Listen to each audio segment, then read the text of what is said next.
Out of the darkness, into the spotlight. For 6 long years she was silenced. It was her husband who had to speak for her, of the psychological torture she endured, the agony of being separated from her daughter. But today, at last, Nazanin Zaghari Ratcliffe got to have her say, and she began with some important thank yous.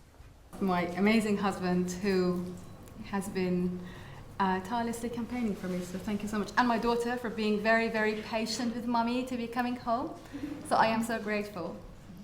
At this point, Gabriella, who's 7, is much more interested in the games on a mobile phone.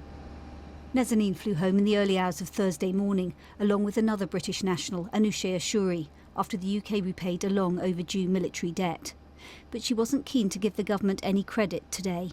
I was told many, many times that, oh, we're going to get you home. That never happened. So there was a time that I felt like, do you know what, I'm not even going to trust you, because I've been told many, many times that I'm going to be taken home, but that never happened. I mean, how many foreign secretaries does it take for someone to come home?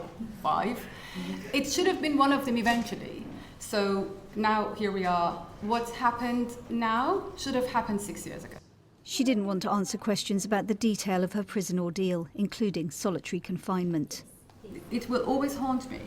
I always felt like I am holding this black hole in my heart all these years, but I'm just going to leave that black hole on the plane when the plane lands. I'm not going to live for the rest of my life with a grudge over the past 6 years.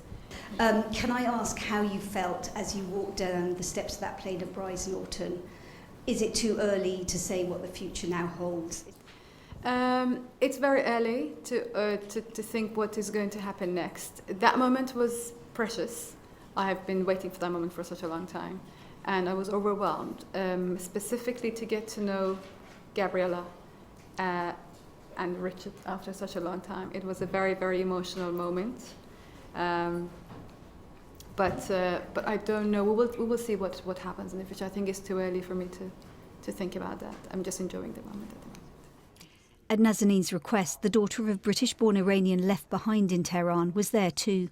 Murad Tabaz is a 66-year-old wildlife conservationist serving a 10-year term who thought he was part of the deal that brought Nazanin home. Roxanne Tabaz made a direct appeal to the government.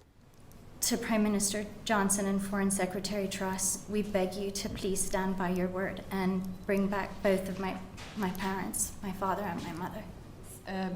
I believe that the meaning of freedom is never going to be complete until such time that all of us who are unjustly detained in Iran are reunited with our families. Her own family will, she made clear, keep her grounded now.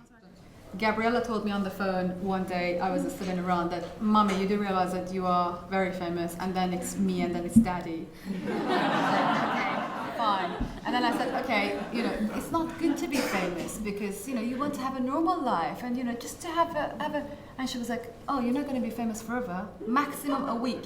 So we're bracing ourselves for a week of fame, and then we're just going to have a normal family. And with that, she was off to start a new chapter in her life, away, the family hopes, from the public gaze.